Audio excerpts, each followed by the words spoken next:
Hi guys, Stoker here with a new video, and this video is like a Reddit post kind of talk video that I really wanted to show you guys. So I want to shout out Lapipin, which is basically making a April's joke, like April Fool's joke, because we are 1st of April, and it was around PvP, and it is actually a patch note, and it felt like it was a genuine, a great patch note. So I want to talk about it.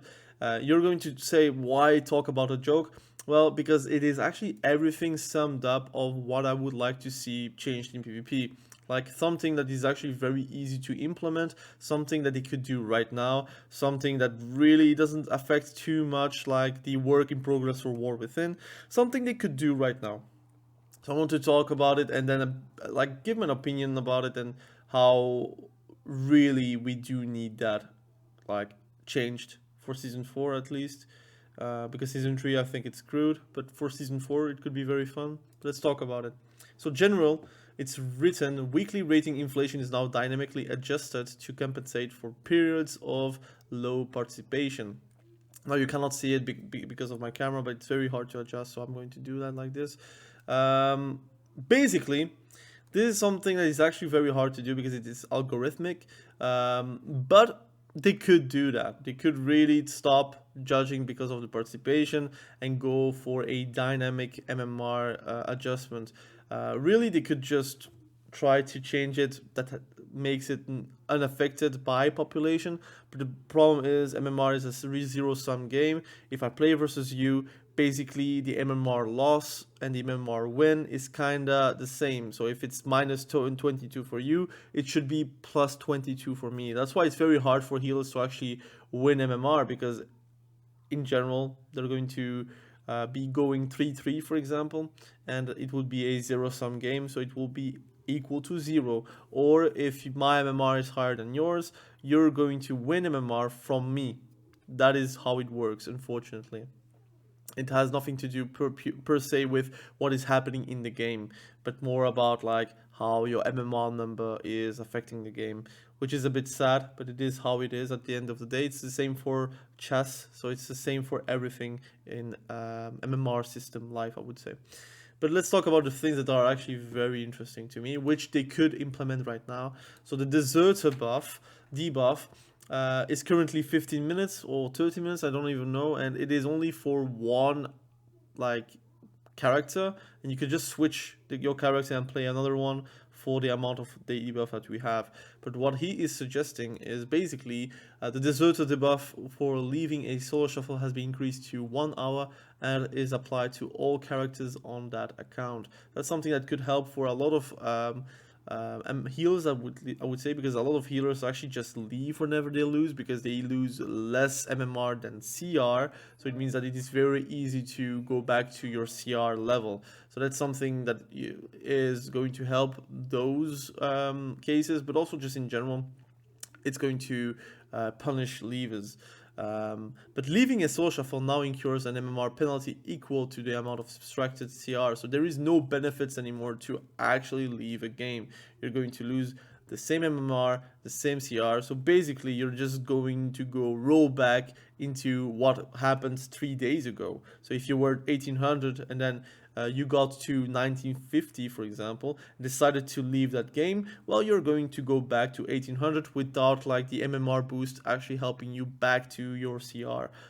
So that is something they could do, and frankly, I don't understand how they didn't do it already, because they discussed it about it in season 1.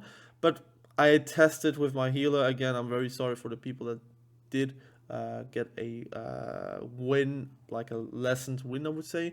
But it is really true. It's really easy to go back to your CR once you have left the game, because the MMR is kind of the same. You just lost 20 or something. So basically just one win or even a draw just goes back to that CR, which is, I mean, a bit pointless, a bit dumb, and it is not made how it should be made. In the event that a player leaves a solo shuffle, all other players are returned to an increased priority queue. The issue with that is you're kind of ruining the queues of the existing queued players. So that will never happen, and I find this change not really the best one, but it is what it is. It's just an April Fool's joke anyways. It is no longer possible for the same two players to be on the same team for more than 2 consecutive rounds. That is actually a very good thing, and it's not always easy to implement because we have 6 players, but they could do that. Again, I think it's POV wise. As a healer, it's pretty much like guaranteed. You're going to have at least one round where you have 2 consecutive rounds, like after another. But it is what it is, right? It is just a change suggestion. Field Medic hazard payout now contains significantly more gold and has a small chance to drop one of the 3 unique mounts. And that's something that actually would be great to have, and they could do that like every season, a new like 3 new unique mounts, even past mounts. And people would actually play healer for that small chance, and it would be RNG. It would be unfair for a lot of people because they could do 100 rounds and not getting a mount, and someone will do one like match and get that mount. But I think people would actually play healer for that increased chance, especially if it's RNG. People do like casino kind of things. It is how it is. At the end of the day, people are like triggered by the chance on loot. That's why PvE, it works very well. Like playing a lot of raids to hope for the piece to drop and then not drop. That is just something that we MMO players are actually like keen to. Unfortunately, like it's Stockholm syndrome kind of thing, right? MMR gain for healers has been adjusted to increase healer representation at higher ratings. I agree, but again, like I said, it is very different, very hard because it's algorithmic and it is a zero-sum game. So basically, if you do gain more, someone is going to lose more. So if I do gain like 100 CR MMR, someone has to lose 100 MMR in that match. So it's like a you think you do but you don't kind of situation. I think the best fix would be to have the healers be in the same pool as the DPS. But that could only happen if it's a 1 round soul shuffle and not like a 6 round soul shuffle. So it would be team versus team. So the MMR would be like something mixed into that team. So the healer has a mixed MMR with the DPS.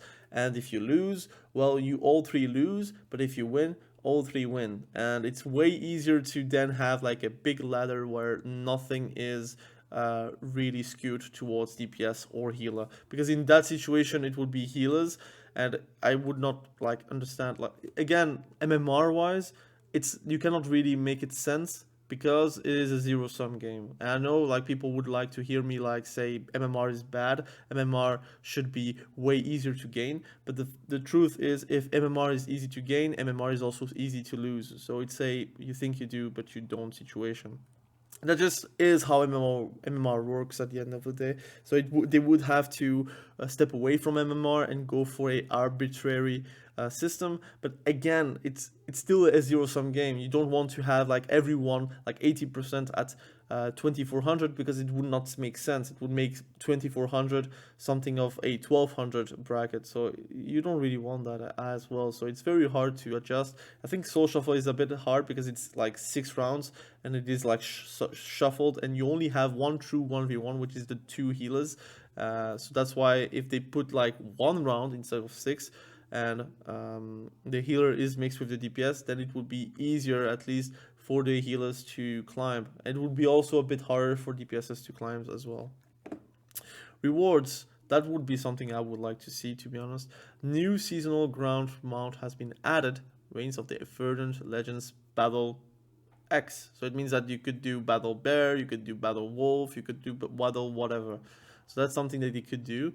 The Legend achievement will now award Reigns of the Verdant Legends Battle Bear instead of the Legend Pennant toy. So that would be actually something very nice for Soul Shuffle. If you are like 2400, get 50 rounds won or 100 rounds won, then you will get the Reigns of the Verdant Legends Battle Bear. So that would be something that people would try to chase, especially healers. And I think in general it would make and at least elevate the other ratings. So people are like talking about Glad because of the Glad title and the Glad mount. If you would not have a Glad mount, people would not think about 3v3. I think people would be playing 2v2 way more. That's my opinion. But now they also achieve like for example, if they actually added an achievement a double act, so win 50 games at elite rating or higher in 2v2, rewards the same amount, but they could do a wolf, for example. That could be very nice. That could be something that people would chase, and that would be like a sort of an achievement where they could do 2v2, 3v3 solo shuffle, like triple, not triple act, but like triple threat or whatever, where all three all three brackets got 2400, and you would get like an epic mount, like for example, like the best glad mount ever. It would not be called glad, but it would be like supreme mount, whatever. Something that they could do that people would like to chase. Again, I understand not everyone is going to be 2400, not everyone is rank 1, but people need the carrot on the stick, and then you could like lower a lot of those things that were previously for 2400 to a lower bracket where people would chase like 2100 for pendant, for example, or someone would be chasing 1800 for X. They could do way more to reward the players on all fronts. And again, like a Lego kind of mount could be the best way to go for. For example, if you get 1600, you get like the normal mount, like the baseline, really the baseline. Then 1800, you get a bit better. 2k, you get like the saddle. 2400, you get like the effect. And if you get like the achievement, so the 15 wins, you get then another effect, for example, like the glad effect. That would be interesting. They could do that the same for Mythic, to be honest. They could do for everything, but they have to put work into it. I mean, a lot of games have showed like customization is possible, and I think the devs actually can do that as well. Maps. So that's something that a lot of people would talk about. To be honest, I don't really care too much, but I think those are also great changes. Blaze Edge Arena has been excluded from both the rated arena and solo shuffle map rotations. I personally like the arena, but it's really unfair for a lot of specs. And in general, I understand the frustration, so I understand that it's excluded. I would not be against it, but I would be missing the arena. I'm not gonna lie about that. Some environmental details have been removed from ceilings and elevated areas of some maps. Uh, I mean, I don't really care. I think it's like performance issues. Developers notes on some maps it is possible to unintentionally place ground targets abilities above the arena. These changes to address this. So, yeah, true. If it helps for the abilities, that would be actually awesome. And the boundaries of certain pillars lacking sufficient clarity have been refined and adjusted. That's also very nice. So those are the April Fool's patch notes. It doesn't come from Blizzard, so don't attack Blizzard for that. Obviously, if Blizzard actually did a patch note like this, I would be going with pitchforks. I would be like becoming a hater of Blizzard on this channel. Unfortunately, fortunately, they didn't do that. But I think my issue is that if we all think those are the solutions to help for the PvP side of things, I think it is a bit problematic if Blizzard doesn't really understand or doesn't really see it or doesn't really grasp it.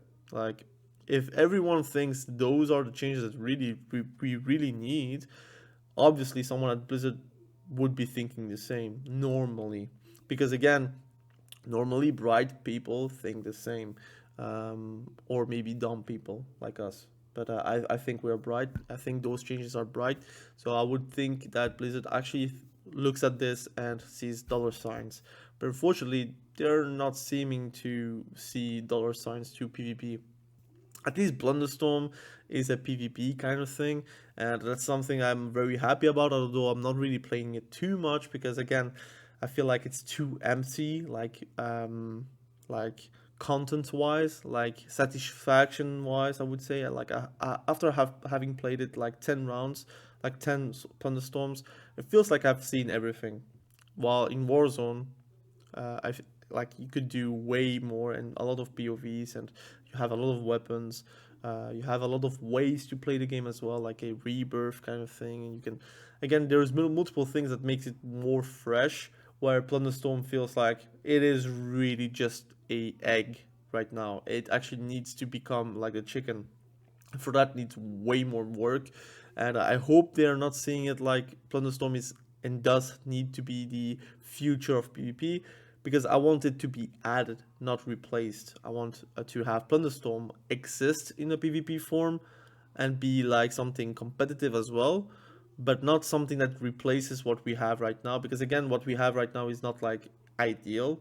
Let's not be like foolish, but we need to work on it. We don't need to replace it. We need to actually say, look, this base is actually good. We need just to build upon it and try to make it better clarity, make it like a possibility to not have to need add-ins to be able to function in a PvP setting. Again, I could be playing without add-ins, but again, you're kind of naked. I tried it like yesterday. It felt like PvP was not the same, and I felt it better, like clarity wise. Like it was more fun to watch like a clear UI. And again, my UI is not like drastic like some people. Like again, you can still see the numbers, you can still see the characters, but I think the more clear it is, the more easy going it is, the better it is for the future of PvP. But we'll have to see.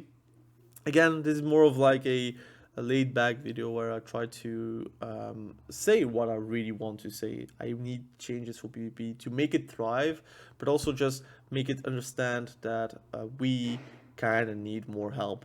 And it's something very basic like putting MMR, or at least like a one rounder instead of 6 with the healers and DPS, but also like very simple like a extra incentive to be able to play the game, or like new rewards like on all levels. I think you kind of need rewards in this current day and age. Playing just for fun is just not a thing anymore. You can sometimes play just for fun, but you kind of need to have like the motivation and the satisfaction of playing for fun. But also you kind of need one like a objective. Like if I want to play Tekken, I play Tekken because I want to progress with ranks. I want to be better. I want to be doing better combos. I want to be able to punish like the enemies, also beat my friends. But like BGs have like no purpose except for fun. Arenas, if you're not going for 2400, you don't really have an objective, to be honest. Like you could have an objective, but it's like, again, it's just a title. It's like something that goes away anyways. Like every season, like Duelist just goes away next season, so you have to grind it again. So they need to add more physical like game rewards, so you could actually chase for them and like have somewhat of a I want this, so I'm going to achieve this no matter what kind of feel. But anyways, thank you for watching this video. Really appreciate you. Be sure to subscribe to the channel if you haven't done that yet, and we will catch each other probably very soon in the next video. Have a great day. Bye.